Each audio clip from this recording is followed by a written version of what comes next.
the most ever paid for a professional sports franchise, topping Josh Harris's $6 billion purchase of the Commanders. And we all know the difference between the NFL and everybody else. So for this to happen in the NBA is quite extraordinary. And it's actually going to be a two-tranche deal. So this first tranche, we understand, is at a $6.1 billion valuation. 3 years from now, the second tranche, I think the rest of the 49% of the franchise that wasn't sold now, is going to be at a $7 billion valuation. So perhaps accounting for inflation, but at a blended 6.6, you can bet that Adam Silver and the NBA's other owners are very happy with this transaction. All right, so dumb this one down for me, right? I would assume I can do that. Like, no, please do. All right, you got football and you got soccer, which they call football in Europe, but like I didn't know that basketball was this valuable versus those other two sports.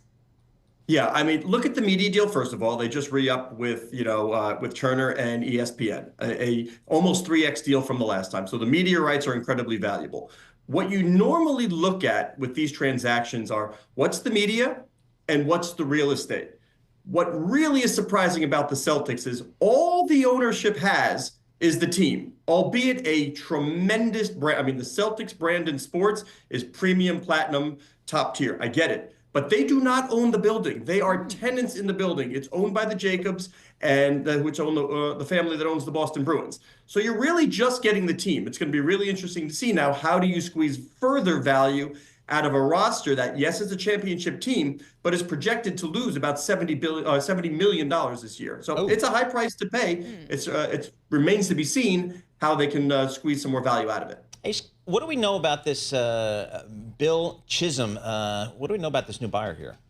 Yeah, we don't know much about Chisholm. I mean, he grew up in the area, grew up a Celtics fan, watched them put the banners up. Larry Bird was his favorite player, went to Dartmouth. These are the things the Grosbeck sort of pointed out in their letter that we saw that he sent out to the ownership group announcing the transaction. But from a sports perspective, we don't have anything now. He was one of 4 parties interested. Another one of the parties, of course, was Steve Pagliuca, who's a limited partner in the group now. Pags, early on, he had made it clear he thought what a fair valuation was, and I don't think over $6 billion was it. So he did bid on the franchise, but he didn't approach this number. Thus, he's happy to sit it out at this point. So no bidding war we're going to resume or anything like that? Once you got to 6, there was an early feeling during the transaction that the NBA really wanted this to begin with 6. Twofold. You always want the price to be going up of your franchise, keep the owners happy. But the NBA is also about to embark on an expansion process, whether it be Seattle and Las Vegas and or more. This sets a very high number for those 2 new markets. So everybody happy across the board if you're interested in NBA valuations. And Scott, we know that for a lot of these sports teams, the real value or much of the value is in their media rights. And if you're a national sport like the NFL, you're in a great shape. If you're a regional sport like baseball, like hockey, those regional sports networks and the challenges they're facing because of cord cutting, that's an issue. How do you factor that in for some of these regional sports? The kind of the weakness in the regional sports business. How do you factor that into valuation? Yeah, certainly. If you rank them top to bottom, NFL, NBA, and then hockey and baseball. Hockey and baseball, certainly they really need that local money, that local TV money, which has been disappearing on the regional sports networks, which we refer to over here as melting glaciers. So the national number is so high for the NFL, and that's just pooled. So there is no local, you don't air it that way.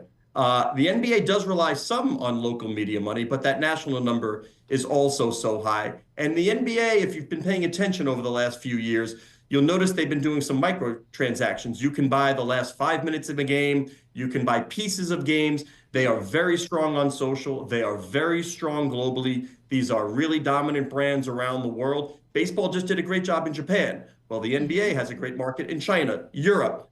So there might be something coming in Europe from the NBA in the near future. So if you look at the aggregation of eyeballs, it might not be people sitting down in front of the TV watching quarters 1 through 4, but you've got people's attentions. Now, the challenge for Adam Silver and his owners is I've got the eyeballs. How do I monetize it in a new media world?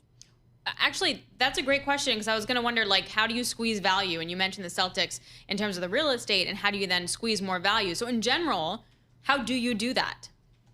Excellent question. I mean, I can't answer that question until I know what the new ownership group is going to do. I would say that a global audience would be the place I would start for the NBA. You have new markets in the US. We mentioned Vegas and we mentioned Seattle. That will bring a high price point. Then you talk about maybe a European league, and then your eyeballs outside the United States. Basketball, unlike football, and you see the NFL is trying awfully hard to broaden its fan base outside of the US borders. It is not happening as fast as the NBA. That is a big advantage. I'm not one that looks at the Twitter followers and the Instagram so much. But if you go check out the NBA, they lead the sports leagues in global eyeballs. That is certainly an area of focus for all basketball teams.